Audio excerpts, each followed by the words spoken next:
IUIC, Eisegesis in the hood.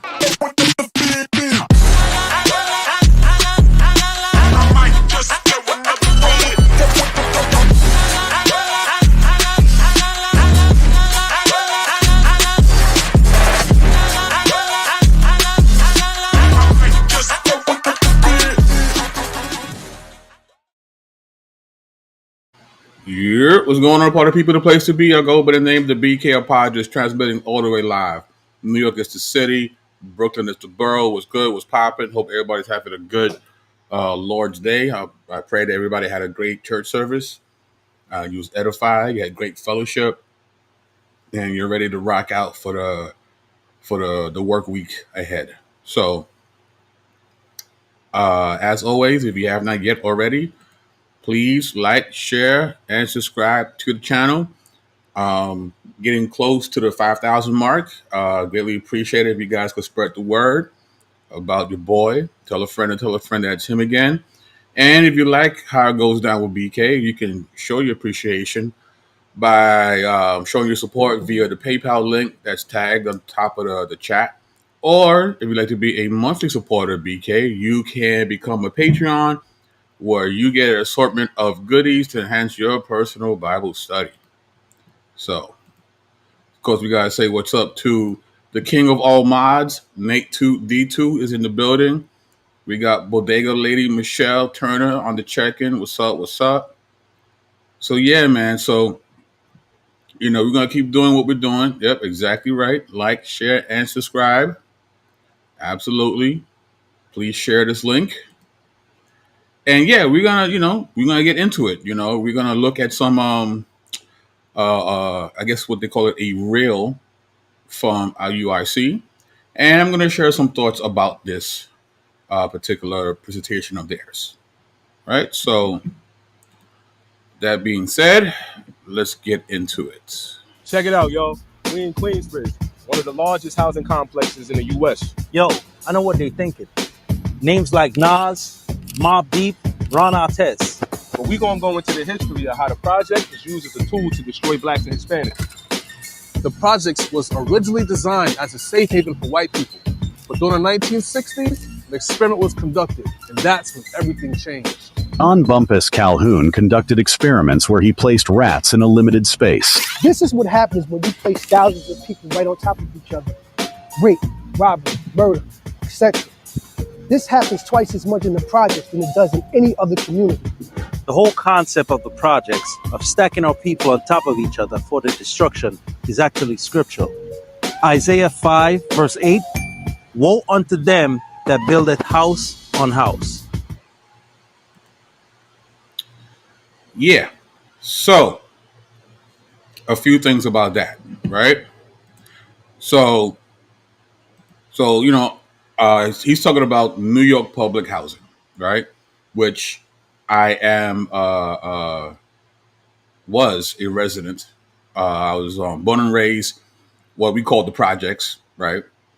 I was from Gowanus Projects, so salute GP Rock in the building. You already know. So yeah, I'm familiar with New York housing. And what's interesting is, right, they start the videos talking about how white people, right, were the first tenants in these housing developments. And then they said there was this experiment. That's why it's called the projects, right? It's an experiment where we're going to stack all these people up and see what happens to them.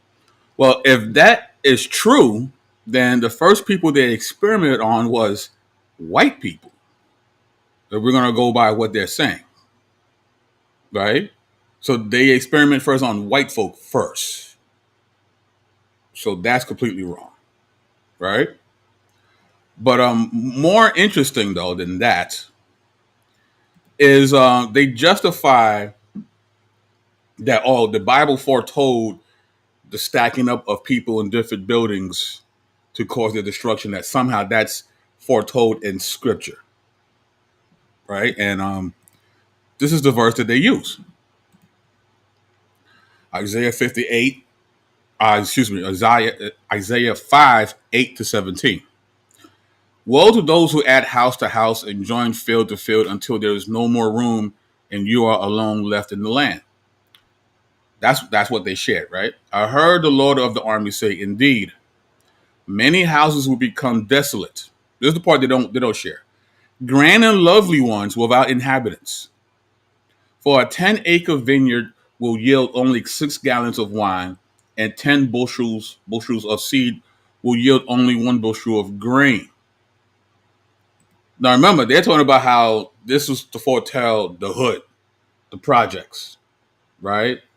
But he's talking about grand and lovely homes, right? So let's keep reading, right? Verse 11. Woe to those who rise early in the morning in pursuit of beer, who linger into the evening inflamed by wine. At their feasts, they have lyre, harp, tambourine, flute, and wine. They do not perceive the Lord's actions, and they do not see the work of his hands.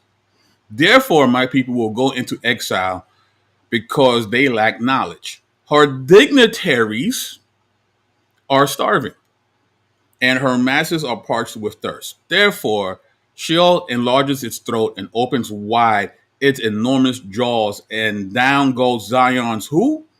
Dignitaries. Her masses, her crowds, and those who celebrate in her. Humanity is brought low. Each person is humbled, and haughty eyes are humbled. But the Lord of armies is exalted by his justice, and the holy God demonstrates his holiness through his righteousness. Lambs will graze as if in their own pastures, and resident aliens will eat among the ruins of the rich. Who is this being focused on? Right? Not just Israel in general, but the elite. These houses that are expanding, these are the houses of the elite. This is like what a better connection to Martin Day would be gated communities. But the gated communities are owned by the same person. Right? These are rich and opulent edifices. This is not the projects. This is not the hood. Completely misread the scripture. Once again, because they don't read the context at all. You look at the pulpit commentary, it says, woe unto them that join house to house. This is the first woe. It is pronounced on the greed which leads men to continually enlarge their estates without regard to their neighbor's convenience. Nothing is said of any use of unfair means, much less violence in dispossessing the former proprietors. What is denounced is the selfishness of vast accumulations of land in single bands to the detriment of the rest of the community. Right? These people are being chastised because of their greed, and they're expanding and making their houses more grand and more opulent. It's not because he's making Queensbridge projects.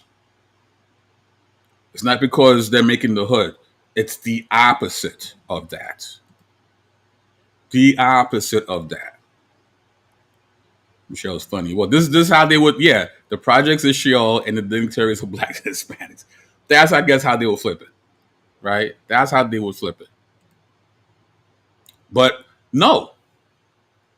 Right? So this idea of the projects was geared as an experiment for Black people. Well, they cut themselves off that argument to begin with, because they said that white people lived there first, which is true. Right? Public housing was first given to white people. Right? And then later on, through civil rights and so on, in the 70s, you started seeing more Black and Hispanics entering into public housing. So that's true. But if there was an experiment, then they must have experimented on the original tenants, which would be white people. So there goes that argument. And then trying to use the scripture to justify the condemnation of Blacks and Hispanics in the projects, it's the opposite. It is condemnation, but it's to the elites, to the rich, who make these not projects, not houses stacked atop one another. No, these opulent estates, these the ancient East version of gated communities.